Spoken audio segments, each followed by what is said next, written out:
Hello, my name is Andy Schmuckler. Feels good to take a break from thinking about what's going on in the United States of America these days and look at some of the things about the larger nature of the battle. And in particular, I want to talk here about a couple of ways that the evolutionary perspective has has to be further developed because the secular worldview that understands the evolution of life on Earth has missed a couple of important ramifications of the whole social evolution or biological evolutionary process, where there's a continuous process of selection for what can survive and perpetuate the whole systems of life on Earth. That's what emerges out of the evolutionary process until you get to a certain point, which is got a lot to do with our dilemma here in America, but more broadly, it's got to do with the whole challenge of being the civilization-creating creature. So there are basically two ways in which the evolutionary perspective, if used appropriately, in my view, reveals some new things that are cause reason for significant revision in the secular understanding of the human world, because they have a way of showing certain realities that the secular worldview generally doesn't recognize, like good and evil is really the one I've got in mind, and the implications of there being something reasonable to call good and reasonable that are central to understanding what goes on in our world, which I think can be perceived if you use the secular, the evolutionary perspective to look at essentially the ramifications, the implications, the consequences of a creature taking a step that our species took 10, 12,000 years ago, which is unprecedented in the history of life on Earth. And that history goes back more than 3.5 billion years, apparently. Just 10,000, 12,000 years, all of a sudden you got a species doing something no species had ever done in all that time, which is it starts inventing its own way of life. I call that stepping onto the path of civilization. And what we can see is that in evolutionary terms, you have a creature, our ancestors who are hunter-gatherers, who are still living basically in a niche which had been fashioned over millions of years. Even as we became cultural, we were still living like primate bands. That had been part of how we fit into the picture, even though the picture is always changing and new hunting methods maybe making animals extinct. Nonetheless, it was basically continuous. Like every other creature and all the other species there had been, it was living in the niche in which it had evolved biologically. And then 10 or 12,000 years ago, people start making innovations which allow them to, this is my definition of civilization, to create societies that are based on extricating themselves from the niche in which they evolved biologically by inventing a new way of life. And then my life's work, much of which is in that book back there, The Parable of the Tribes, The Problem of Power and Social Evolution, shows that it is inevitable that that step is a step from an ordered system, which is what biological evolution presents, into a disordered situation with a disorder of a kind that had never existed on Earth before. The interactions among civilizing or civilized societies were going to be completely unregulated by any kind of order. They had extricated themselves from the natural order. And so that wasn't going to regulate the interactions. And it would inevitably emerge in a fragmented way. There was no way that, the whole world would sort of create and enforce some kind of order on how civilized societies would interact. You end up with something new, I call anarchy, which is basically a system in which the actors have a whole wide variety of ways that they can act, and there's nothing to determine how they will interact. And in that anarchy, it is inevitable that there will be a war of all against all. That war of all against all means of all the various apparent options there would be for how a civilization would develop, only those that can prevail in a war of all against all will dictate what shape the civilization will take. And it can be seen in the pages of human history that it's shaped in some pretty ugly ways. That the ways of power are being selected for in a new social evolutionary process, which is generated by the anarchy of the overarching system, the spirit of the gangster.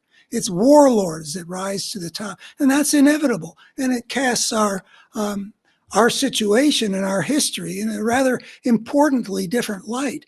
We are not the creatures that we appear to be if you look at the pages of human history. We're not what we appear to be if you look at the ugly world situation where we've got essentially sociopaths playing dominant roles in a variety of important countries. Well, there is a systemic problem there that we went from the order that that humankind evolved into a disorder because there is no order to control their interactions, and that makes a war of all against all and the selection for the ways of power inevitably. So inevitably, that creature's civilization will develop in particular directions that it wouldn't have chosen, but it couldn't avoid, because the system is such that warlords rise to the top and get a disproportionate say. And you could, in my lifetime, the two illustrations of this that I've witnessed, not I was there, but watching the news over the years. Lebanon, the late 70s and early 80s, was a place where the warlords were running the show. And then we saw it again a couple of 15 years later in Somalia, where this anarchy breaks out, and as a result, you end up with these warlords that are contending for power. And there's a lot of other places in history. It really is the case that gangsters or the gangster spirit or something gets a disproportionate say whenever you've got an anarchic situation. And civilization would inevitably emerge into an anarchic situation because it has left the order that controlled how things interacted. And that order, that natural order, I've liked the line that the lion and the zebra and the grass work together to create a viable system that moves into the future, even as they devour each other. But then you end up, with civilization emerging, and pretty soon you've got tyrants and mass slaves and empires and chronic warfare, because the spirit of the gangster inevitably emerges as a dominant thing.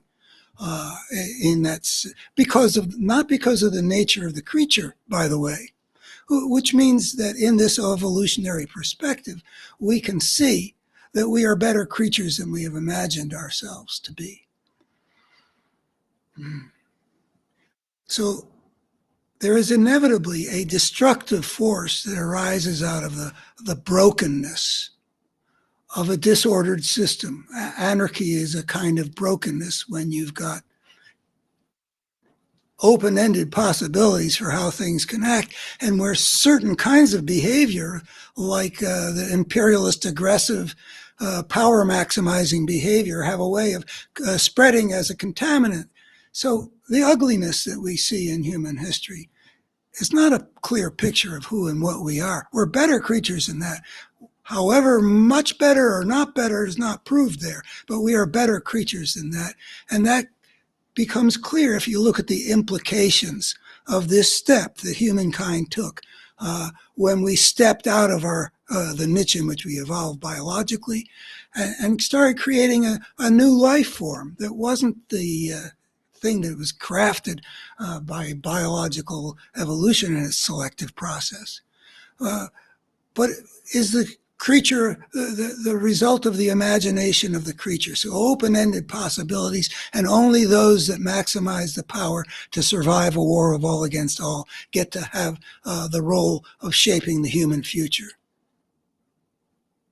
It is inevitable that people will get broken. Human nature is better than that, and human nature is better than it looks, because if you live in a world of war of all against all, it's inevitable that people are going to be traumatized, and that is a form of brokenness, and it has negative repercussions in the world to traumatize people like that. And you look at the Old Testament and how people were behaving, and the New Testament with the Romans and their domination. The gangster is a non-representative aspect of humanity that gets put by the system in charge of what kind of world it's going to be. And it's not a reflection of human nature.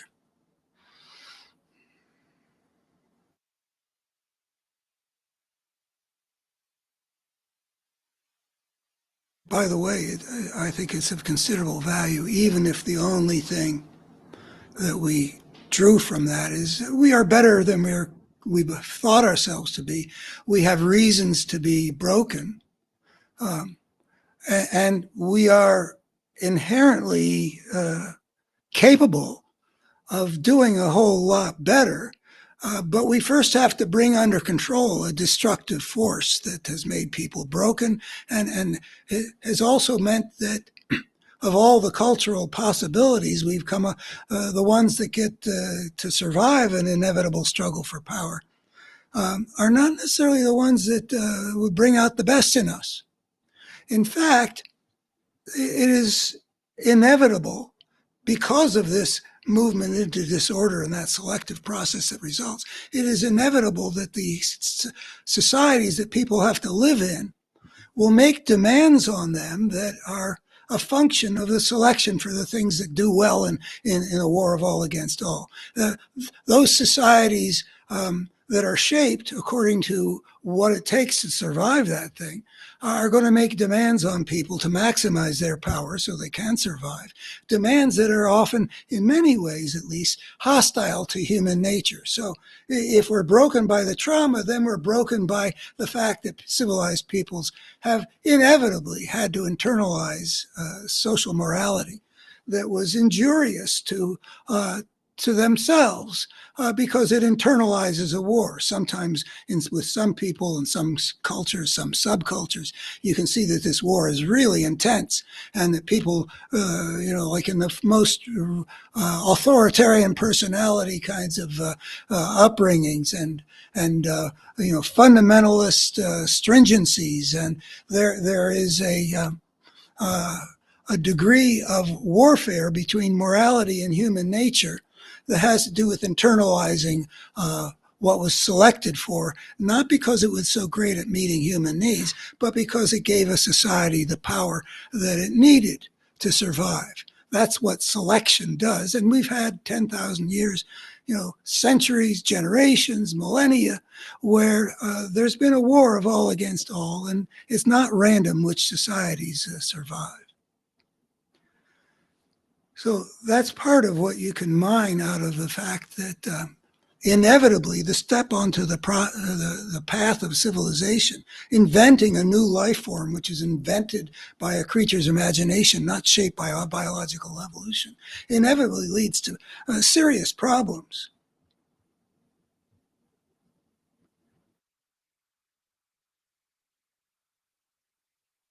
the war of all against all mandates that a society achieve a certain level of power. And power is a function of just about every component of a society. It's a function of the technology, of the economic system, of the political structure, the psychological structure, of the motivations and meanings that people are enculturated with. All those things bear upon whether a society is going to have what it takes when this war of all against all generates winners and losers. So it's a comprehensive process whereby human civilization will consist in part of things that people choose, but in many ways what they, of the many options that there might have been if there wasn't this war of all against all, if social survival wasn't a requirement in a disordered system, many of the things that we would have ideally chosen wouldn't survive, and that many of the things that do survive are contrary to the way we would want the world to be. And this destructive force that inevitably emerges as a function of the disorder and the war of all against all and the selective process and the magnification of the role of the spirit of the gangster in the whole human world, that inevitability says that you can conclude that it is inevitable that if a creature steps onto the path of civilization, it will unleash a destructive force. And a destructive force that consistently works to make things more broken. Now, the brokenness of disorder led to the selection for things that it led to the chronic war that traumatized. It led to the brokenness of people internalizing a psychological war, which you can see all over the pages of Western civilization. I feel pretty clear about, and probably the others as well. That brokenness begets brokenness, alerts us to something else, which is that there is a coherent force that is made through the network of causes and effects. Broken people make the world more broken. A more broken world makes people more broken. And that feedback, a shape-shifting way in which a pattern of brokenness is moved through the system. And that amounts to a coherent force that consistently works to make the human world more broken. As that force moves brokenness, a pattern of brokenness through this, where wars develop into injustices, which develop into hatreds, which develop all kinds of brokenness feeding onto each other. So you can actually see that there is a way in which a force of evil, a force that's how I define evil, a coherent force that consistently works to make the human world more broken. And I think that's a legitimate way of understanding evil. It fits with the way the world worked in even a religious framework, but there's nothing supernatural about this. It's all just an inevitable way that the systems play out when you've got a creature that steps out of the niche in which it evolved biologically and starts inventing its own way of life and unleashes anarchy onto the world, which can't be avoided. So any creature on any planet, anywhere in the cosmos that takes that step onto the path of civilization would be condemned to enter into the same kind of destructive process. It would have a world in which something that's reasonable to call a force of evil, you can call it other things, but it's reasonable to call it a force of evil, it will inevitably emerge. And all this can actually, I think, be cranked out of just looking at that crucial moment where a species does the unprecedented thing and takes the fateful step of extricating itself from the niche in which it evolved biologically by inventing its own way of life. And then a second way in which the evolutionary perspective reveals something that the secular worldview is not sufficiently recognized, and that is, well, first of all, that there is such a thing as the good. And I don't know if I want to go there in this discussion because let's just say that the good consists at least of the experience by creatures for whom there is a better and a worse dimension to experience. That's more positive. That's fulfillment is better than misery. That is just where good inevitably would have to reside. And with that, there's also the correlation with the perpetuation of life. That gets a little more complicated, but the experience of people have evolved to experience things in a way which helps motivate them to do the things which in the ancestral past helped their ancestors to survive. That having certain experiential tendencies made it more likely in that ancestral era that people would be able to get their DNA into the future, which is why we've got these tendencies. We're the future. Then compared with those that didn't have those experiential tendencies. So the good is got to do with a feeling of good in creatures for whom there is a better and a worse. And it also has something to do with what is life-serving in terms of getting creatures to succeed in being part of the picture of life in the future. That's what the game of biological evolution is all about. Who gets their DNA into the future? And evidently, just looking at various aspects of our inborn experiential tendencies, evidently the selection for what could get into the future, which is life-serving, has also been a selection for certain ways that we seek fulfillment, that we seek our good because we are rewarded for what feels good, and what's selected for that feeling good was that it led to behaviors that made it more likely you'd get your DNA into the future. That's how evolution works. So there's an alignment there in the inborn human being who's not just a blank slate. I mean, that was a ridiculous idea. But the inborn human being that has a whole lot of things that we tend to do and feel and be in the experiential realm.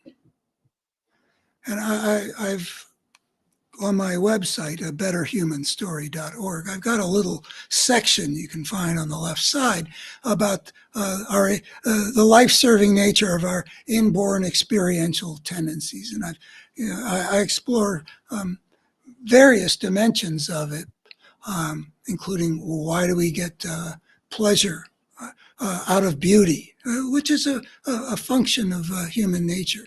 Less satisfactory is how I've been able to do anything about things like the universality of human valuing response to music, and to the dimension of experience that involves laughter, and part of which, but only part of which, is a sense of humor.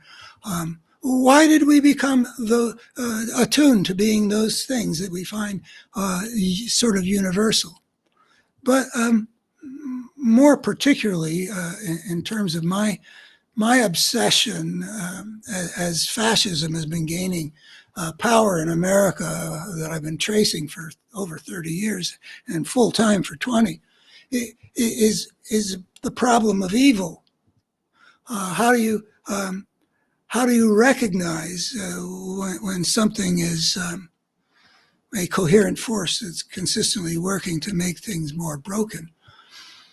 And how do you respond to it? And why is it that we haven't done better and I think part of the reason we haven't done better is that there are built into us systems of value that can provide the foundation um, in an evolutionary perspective for defining morality, that there are some things that are better and some things that are worse, and that's simply built into us because evolution has selected for our experiencing things in terms of better and worse. That's one of the strategies that life has found. We're not the only species that has preferences that can experience things as better and worse, but we certainly are one of them. And it is better for human beings to have happiness than to have misery.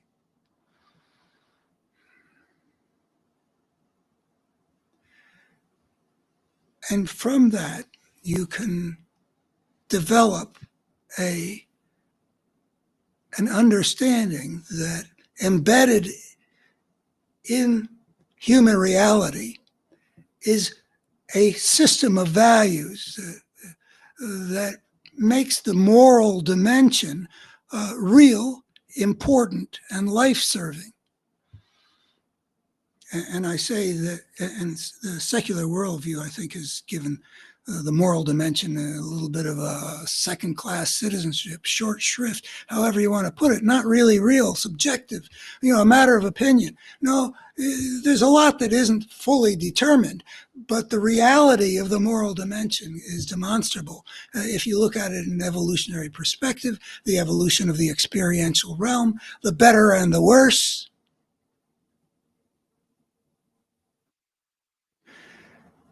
And I believe that it can be shown that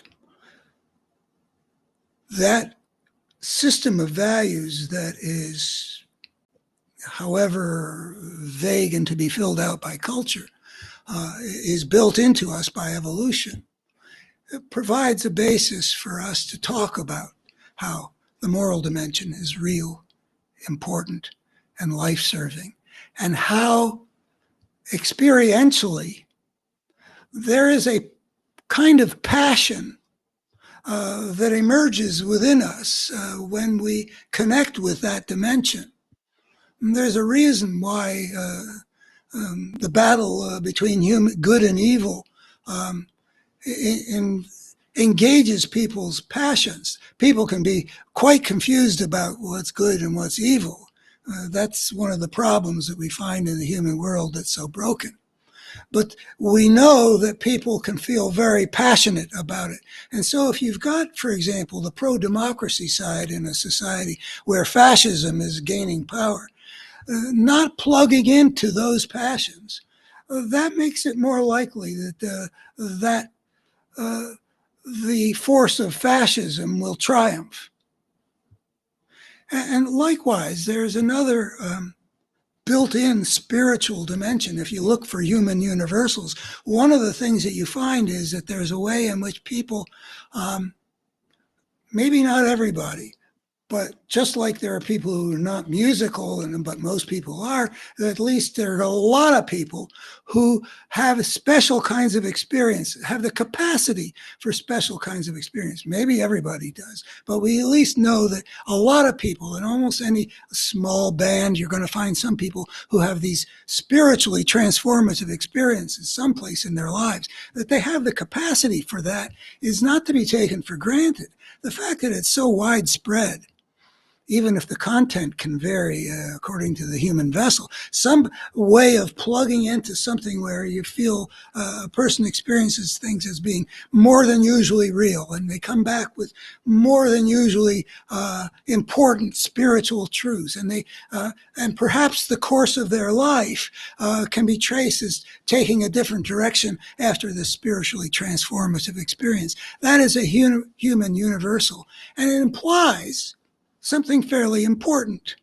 In an evolutionary perspective, if you've got a creature that has that in its species genome, whether everybody's got it or if it's just spread around, some people got it, so that every little group is going to probably have somebody, it implies that there was the process of biological evolution selected for people with that capacity over those who had no such capacity. And from that, in turn, we can infer that those impactful experiences, and there's no denying that people have those experiences and they're very impactful, I've had maybe 4 of them in my life. My life has been determined by these experiences. Those impactful experiences must have had an impact on what happened after that, that made it more likely that those who had the experiences, their genes would make it into the future. Which means that those spiritually transformative experiences will at least tend to be sources of proper guidance in the directions that will serve life. And I think you can find that when you look at what is it that people have experienced. I mean, in a broken world with a lot of broken people, you can find people who said, God told them to kill some child or something like that. But if you look overall, and where sane people rather than broken people have had spiritually transformative experiences, overall, I think you can see that they were life-serving. That the human world is enhanced by it. So the secular worldview, which I think doesn't give nearly as much respect and honor to the spiritual dimension, should recognize that the spiritual dimension is also real, important, and life-serving. And it is also a source of the most powerful passions, which is, is just so obvious that wherever people contact the spiritual dimension, you find that there is a deeper passion. Whether if they're broken, that may be a problem. But overall, we can assume that the spiritual dimension is aligned with with the needs of life. And so it is really, as the evil arises inevitably with the breakthrough to civilization, I think that the good, I'm not going to develop more about, I haven't even worked through the good as elaborately as I have the evil because I've been so worried about the evil. But I think we can at least say that in that moral and spiritual dimension that we're kind of born attuned to with passions connected with them, we have a place to look for guidance and motivation to fight the forces of evil. And I think a case can be made that there is a coherence in that.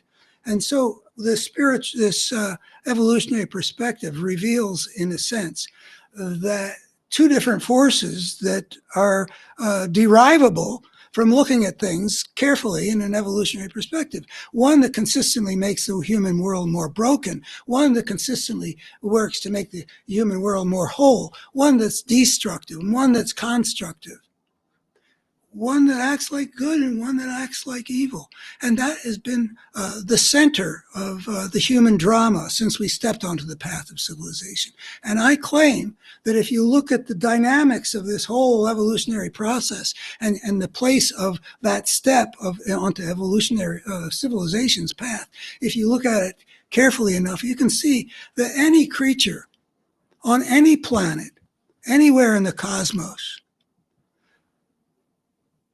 that steps onto the path of civilization will inevitably have a drama at the center of its unfolding history.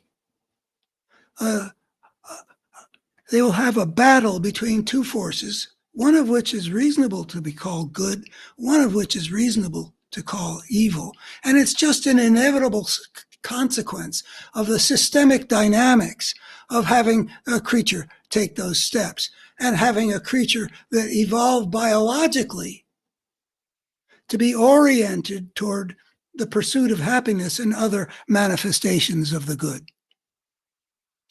I think I'll leave it there. There sure is a lot more interconnecting that can be done. But I'll stop there. And if you're interested in seeing some of these things laid out systematically and some of these things, the connections made in other ways, if you'd be interested to know whether whether this stuff holds water, if you'll pour enough water into it, please go to my website, abetterhumanstory.org. And if you're interested in following what I'm trying to do in my videos, which is partly looking at the American experience of this moment, where the survival of American democracy is up in the air, and it's very painful to look at, but important to deal with. And the other level being seeing this whole thing that we're in this much bigger picture of we're the civilization creating creature on this planet. That if we look at that carefully enough, we can understand our situation a whole lot better than we do. And if we understand the situation better enough, there are some important understandings that I think give us a better chance to get our act together so that this human civilization can survive on this planet for the long haul rather than our destroying ourselves. And the election of 2024 has been such a devastating step backwards in that dichotomous human future about getting our act together, which is not happening now, versus destroying ourselves, which all of this that's been going on from this new power that's taken hold that the American people chose. They are enhancing the chances that in how who knows how much longer. I doubt we're talking many generations. We could destroy ourselves. So, in the spirit of thinking that we will understand that battle better and win that battle, be more likely to win that battle if we look at this coherent force business and this systemic dynamic thing. And through the lens of the evolutionary process that tells us this is what we as a species have to do. Here in America, this is what we have to do. As humans on this planet, this is what we are called to do if we're going to survive on this planet for the long haul.